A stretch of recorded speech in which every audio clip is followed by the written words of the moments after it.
ಬರೀ ಚಪಾತಿನೇ ತಿಂತಿರ್ತಾರೆ ಪೌಷ್ಟಿಕ ಆಹಾರ ಅಂತ, ಅನ್ನನ ಬಿಟ್ಬಿಟ್ಟಿರ್ತಾರೆ. ನಮ್ಮ ಸ್ತೋತ್ರದಲ್ಲೇ ಉಂಟಲ್ಲ ಅನ್ನಪೂರ್ಣೆ, ರೆಡ್ಸ್, ಪ್ರೋಟೀನ್ಸ್, ವಿಟಮಿನ್ಸ್, ಅನ್ನ ಎಲ್ಲವೂ ಕೂಡ ಇರಬೇಕು. ಈಗ ಒಂದು ಪದಾರ್ಥ ಮಾಡಿದಾಗ ನಾವು ಈ ಸೊಪ್ಪು, ಪುದೀನ ಸೊಪ್ಪು ಹೀಗೆ ತಿನ್ನಕ್ಕಾಗತ್ತಾ? ಇಲ್ಲ.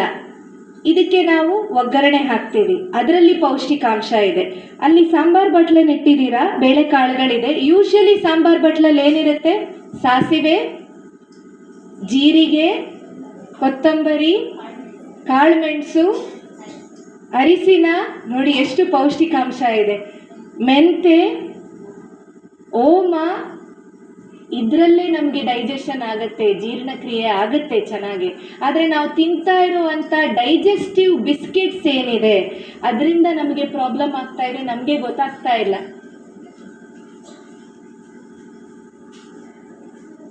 ಯಾವುದು ಒಳ್ಳೆಯದು?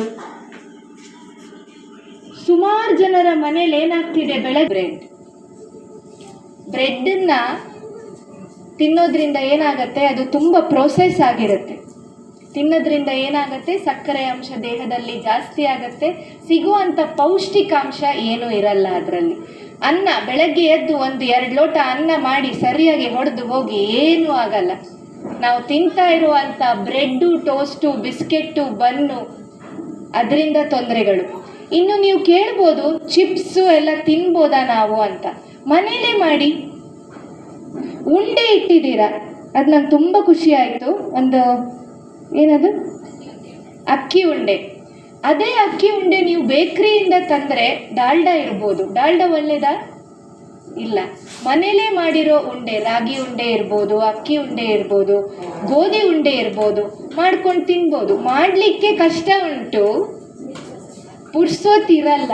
ಆದರೂ ನಾವು ನಮ್ಮ ಅಡುಗೆ ಮನೆಯಲ್ಲಿ ದಿನದಲ್ಲಿ ಅಟ್ಲೀಸ್ಟ್ ಒಂದು ಅರ್ಧ ಗಂಟೆ ನಿಂತು ಅಡುಗೆ ಮಾಡಿದ್ರೆ ನಮ್ಮ ಅಡಿಕ್ಷನ್ ಆಗ್ಬೋದು.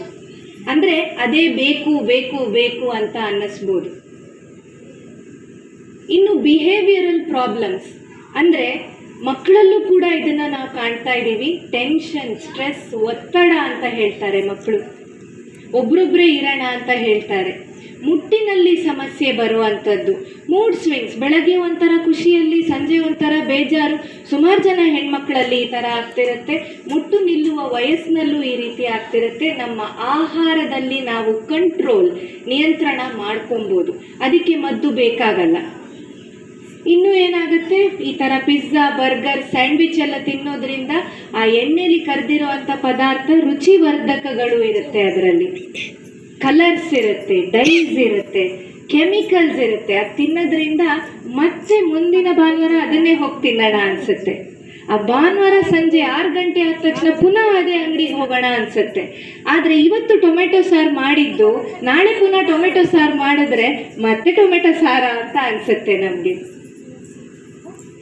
ನಾಲಿಗೆ ರುಚಿ ಹಿಡಿದ್ರೆ ಎಲುಬಿಲ್ಲ, ನಾಲಿಗೆಗೆ ತೊಂದರೆ ಆಗೋದು ಇಡೀ ದೇಹಕ್ಕೆ. ಹಾಗಂತ ಟೇಸ್ಟಿ ಫುಡ್ ತಿನ್ನಬೇಡಿ ಅಂತ ನಾನು ಹೇಳಲ್ಲ. ಹಬ್ಬ ಹರಿದಿನಗಳಲ್ಲಿ ಸ್ವೀಟ್ ಮಾಡಿ, ಹೋಳಿಗೆ ಮಾಡಿ, ಉಂಡೆ ಲಡ್ಡು ಮಾಡಿ ಹಿತವಾಗಿ ಮಿತವಾಗಿ ತಿನ್ನಿ. ಲಡ್ಡು ಮಾಡಿದ್ದೀವಿ ಅಂತ 50 ಲಡ್ಡುನ 50 ಜನಕ್ಕೆ ಹಂಚಿ ತಿನ್ನಿ.